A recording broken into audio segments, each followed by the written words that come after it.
Welcome, Taurus Ascendant, Taurus Rising. This is G. This is your March 2020 video for the new moon. This is all about what am I going to wish for. Understand the metaphysics of the new moon power. It is all about a dark time. It's when we're planting seeds. And when we put seeds in the ground, we're burying them in the earth. It is in the darkness, it is in the womb of the earth that our desires, that our wishes, that a metaphysician can literally grow their intentions. Now, along with this new moon, it is no coincidence that we have super support. We have trines, we have sextiles, we have aspects and frequencies from the universe that are literally helping us to give us knowledge as to what to set the intention on, how to help the intention to come true. And then by the dates and the degrees I'm about to give, we're going to including some tension and stress and frustration we may have from other areas in our life on the days preceding. So let's dive deep into the all astrology, Taurus. We're looking at the new moon of Aries at 4 degrees. Think about the sign of Aries. It is all about beginning. It is all about, I want to be the first one out of the gate. I want to lead. I want to be at the head of the line. I expect for people to be following behind me. This is Aryan energy. Aries is about my passion, my drive, my assertions, because it's the ruler of Mars. Mars is the ruler of Aries. So we're going to have our new moon. And for Taurus, this happens in your 12th house. I don't have 12 fingers, but we've got 10 and we've got 2. Taurus Ascendant, Taurus Rising. The full moon, I am looking at a interesting chart. And not only does this person have their Aryan energy in their 12th house, but they also have their natal moon right on their ascendant, which is fascinating. Their ascendant sign is like at 1.25 degrees of Taurus energy. So to me, that means that they emotionally have energy present at all times, whether it's some in there things that they value and things that they desire. When we analyze what an intention, what a wish is, it's that thing that somehow stirs our emotional waters and it touches this inner sanctum that we have. And it becomes like our eyes, right? They get watery. They're like, oh gosh, this is what I really want. This is what I've always wanted, right? And that's what new moon time is about. Having it in your 12th house, Taurus. The 12th house is dreams. Now, that's not to say, don't confuse it with dreams coming in the form of, it's not about things that you dream you wish you had. It's more about dreams that you literally have, like while you're asleep. Or for some folks, it could be daydreaming. For some people, they could get flashes of imagery during the day. So pay attention to those things at this time, because there could be some profitable information that comes through. Because let's give you some degrees and dates. If you've got your own chart, listen to these dates, find out what house this falls in for you, because this is just a general overall overview for a Taurus Ascendant, Taurus Rising. If you don't know what the heck I'm talking about, if you don't have your own chart, just comment your stuff down below, punch in your birth digits. I will get that information to you, and this will then make sense for you, and so will all the rest of the videos. We are going to have Uranus at 4 degrees in Taurus. All right, this happens at the new moon. The new moon is at the end of March, okay? So this video is all about going over some of the energies. Specifically, we're going to start off at like March 21st, March 22nd, and this is that, okay? This is 4 degrees Uranus, 4 degrees south node, 4 degrees north node. The nodes are in Cancer and Capricorn, right? We've got the south node in Capricorn, we've got the north node in Cancer. The south node, what we're letting go of in Capricorn. Capricorn's an earth sign, therefore earth trines earth. Uranus is in earth with the 4 degree mark, which means it's a nice, sweet, super supportive trine. There is a time coming up at the new moon where you will have added ease in your life. Now, it's not going to be all a bed of roses, because there is a big T-square coming up as well. We are in the midst of the T-square right now, and it actually becomes the tightest around the full moon time, which is at the beginning of the month. If you haven't watched your full moon video for your sign, I will attach it below, and you're going to want to understand that better so that you are equipped with what's happening. There's no reason to carry stuff with you that weighs you down. Now, this could be physically or metaphysically. This could be mentally, this can be emotionally, spiritually. Anything that's no longer working, that hasn't been working, we're leaving that crap behind. This is a T-square that you're going to be feeling, and this is in this same location. It's strange, but it is. It's at 4 degrees because this is where Chiron is. So understanding that this friction, you know, when we have T-squares, they're challenges. But it's not bad because they do let us know, okay, this is like oil and water here. And this is something I've been dealing with. And this is something I got to just release because it has to do with Chiron. It's the North Node and the South Node T-squaring the Aries at 4 degrees. That's where Chiron is. And Chiron is all about your deepest emotional wound. And for you, Taurus Ascendant, this is in your 12th house. So that means it's your subconscious. It is something you likely, depending upon where you are in your growth stage, you may be aware of it or you may not be aware of it. It's considered the subconscious. It's hidden. It is also considered past life stuff. And how often are we aware very clearly at all of past life stuff unless we've done lots of self-work? There's going to be things that come up, and I'm going to tell you who in your life is going to give you that friction. The stress is coming from your beliefs, your philosophy on life, your opinions about things, okay? And that is what you're letting go of. That's your South Node. Now, the North Node is where you're headed, and that's your Cancer energy, and that is all in your 3rd house, and that is how you think. It is your thinking that is going to elevate you and move you forward, right? It's going to be a vertical and horizontal move, right? It's not going to be like just a flat line. It's going to somehow elevate you. It's matters of home, but matters more closely related to family. And who do you consider family? What has to fit into that picture for family? It's just not family only because it's the sign of Cancer. So it's your moon. If you want to know more about that, in your specific chart, find your natal moon sign. Like I said, I'm looking at a chart. Their natal moon is in the sign of Taurus. So for me, that moon tells me how that 3rd house of Cancer energy, they have no planets there. There's none that I can see. However, their moon is literally actually down there. It's not an empty house as it appears to be. Because the moon's in Taurus, that means they are emotionally satisfied with things that involve things they value, things that are important to them, okay? Because it is the energy of Taurus. What's important to Taurus? Taurus believes in quality over quantity. Taurus wants things to be beautiful, like a beautiful symmetry. They want things to be peaceful.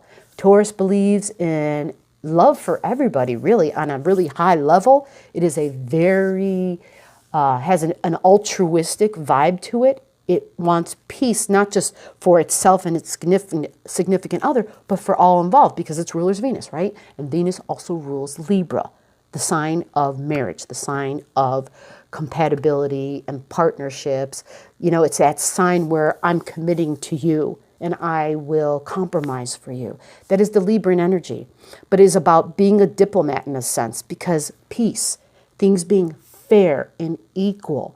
Taurus is about food, big time, right? So for this person, they've got food, they've got the moon in Taurus on their ascendant. First of all, super psychic sign, but also at the same time, Uranus is not that far away. So they've been experiencing, Uranus has been showing them what's really important to them by things occurring that touched on that moon, that touched on a sensitive spot. Because this is a person where they're very grounded and very earthy, and finding out about other things that they're passionate about might have been difficult to discover. So the planet Uranus helped them. It came through and it said, this is important to you. Take a look at it. But the only way for you to realize it is to experience it and dip your hands into it. Like get your hands in the dirt or get your hands in the dough, right? And realize, oh my God, like I really dig this. And then watching others enjoy something you've made, whether you're cooking something, whether you're baking something, Taurus is totally about the earth and grains and nature because its food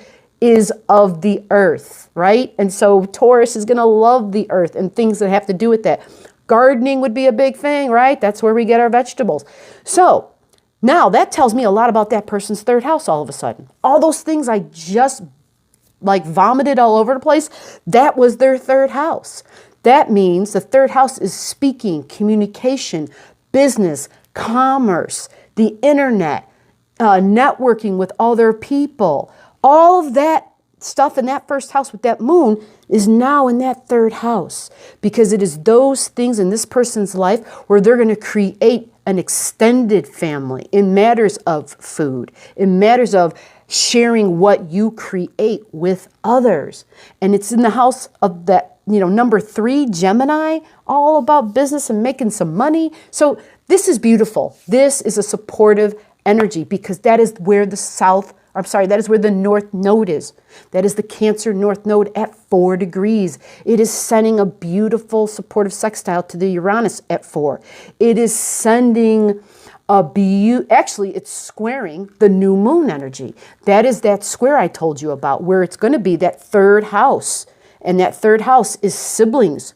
That third house is those that you may be, networking with. There might be some stress at this time. Understand this, when things line up, it also sends challenges along the way because it is those challenges that helps us to further develop our ways of communication, our ways of speaking, right? A very sensitive individual when it comes to communicating, at times going to be probably overly sensitive in how they communicate, maybe at times afraid of speaking in a way that might offend somebody because Taurus is a big believer in sound. Taurus rules the spoken word. So sound, voice, how I say something, Taurus rules speaking. It's going to be about that and it wanting it to be balanced and it wanting it to be beautiful. So if you're an individual who doesn't think that when you speak, your words sound very eloquent or that they're appeasing to others, right? If they're not just dripping with honey, dripping with butter, you may be like, I'm just going to keep quiet. This is the universe's way of saying, hey. You can do your talking. It was a matter of finding the thing that would give you your voice. And guess what? This is that. This food thing, this moon connected to anything that has to do with the Taurus energy and what the Taurus values, you'll be able to speak about confidently and in a way that people know you are sincere and will connect with you. And with that, they will be more than willing to give for that which you have to put out to them and to the world. So this new moon time is a challenge to keep going forward with what we want for ourselves, to recognize there may be some hidden past life stuff that comes up, but to use your intentions. This is on the 24th of March. That is the date for the new moon. Wait until the 25th, the earlier part of the 25th, like early morning or really late into the 24th, because I want to wait till that new moon is nestled comfortably in the 12th house for you, nestled comfortably in the middle degrees of the Aryan energy. Because what that will do is it will take away the sting of the pain that you felt. There might have been some personal stuff that occurred, like I said, from areas of, how you believe and your opinions and a clash with what somebody else told you that's considered family, that might even be considered a sibling, okay? And this could be neighbors and this could be coworkers too. They all fit into that third house. It's people that we're around in our daily routines. That's the third house, right? We think about when we're children, it's our siblings. But as we're adults, well, it's our neighbors. It's the people that we see in our immediate community. It's the people who are amongst our daily routines, all right? Now, there might be a challenge, okay? And you might get kind of riled up, but all you're doing is recognizing this is what I spoke about. It's going to bring up an emotion and a feeling that you weren't aware of. And all you're doing is processing that and owning it and saying, you know what? I know that they got me upset. I know that something they said, there's an emotional response I'm having, and it likely was very spontaneous and quick and passionate and powerful because it's Aries energy ruled by Mars. Now we are out of the out of bounds Mars stuff right now, which is a good thing. But all you're doing is focusing your new moon intention on recognizing that if you have hidden emotions from a past life, they could hinder you. So you want to get to the root of them. You might have to do some more self-work and understand, okay, I have to hold myself accountable, because whatever we leave in the unconscious realm, it will control us. We make a choice and we say, I either want to look at that right now or I don't. And so we say, we're going to put it right back here. But when we do that, it then is this thing that's on a shelf that can literally jump off the shelf whenever it wants and surprise us, right? Because the real thing is, if we understand it by looking at it, and then we get more compassion for it because it represents a childlike quality of ours. It's Aryan energy. It's something that still has to grow. It's something that may need nurturing. It may need attention and understanding. It's a degree of who you are. It's a degree of your being, whether it's from childhood or another life, that needs your support. And it may simply just need a kind ear of understanding, to hear it out, to hear about its fears, and to say, you know what, I get it, I understand, and we're going to work on this. I'm no longer going to ignore you. So the recommendation at this time, if you have to, pay attention to the words from your heart. Pay attention to the sounds of silence. We all hear that, and we sometimes don't know what the hell that means. But when you get silent and you're open, and you have an open mind, not just an open heart, but an open mind, you'll hear another degree of your being step forward. And it is that degree that's a higher part of yourself. It's your higher self. And you want to hear what it has to say. You know, whether that includes you keeping track by writing stuff down. You know, some people journal, some people just talk. And so maybe you're talking to a recording to track things. You got to figure that out for you, okay? For this person in their particular chart, if I were to follow their Mars energy, Mars rules Aries. So if I find their Mars, it's in their second house of values. So it has to do with how do they value themselves. And not just themselves, but because their Mars is in Gemini, it has to do with their thinking ability. So they may think they're not real bright. They may not think the most positive things about themselves. So because it's Mars, right? It's super impulsive. It's that fine wine. It takes many years to mature. But once it gets older, it matures and it becomes quite beautiful even. So there might be that little child that got scarred at a young age by something that was verbally said, by some form of communication, and you're going to have to address it. The great grand Earth trine I wanted to mention, 23 degrees of Capricorn, 23 degrees, 23, how about this, 21, 22, 23, 24 degrees of Capricorn, of Taurus, or Virgo. If you have something in those degrees, in all three of those signs, earth signs, you have a grand earth trine. Expect ease in your life at this time. If you want help to figure that out, comment your stuff down below. I'd be more than happy to help you figure that out and to see if you got some money coming. Okay, this person I'm looking at, they have a couple of things actually. They've got their Mercury at 24 degrees at that sign, which is beneficial because Mercury is business communications. So there will definitely be some beneficial communication coming to them by way of work. All right, so Taurus Ascendant, Taurus Rising, I hope this has helped to put some light upon your path. I'm out. Bye.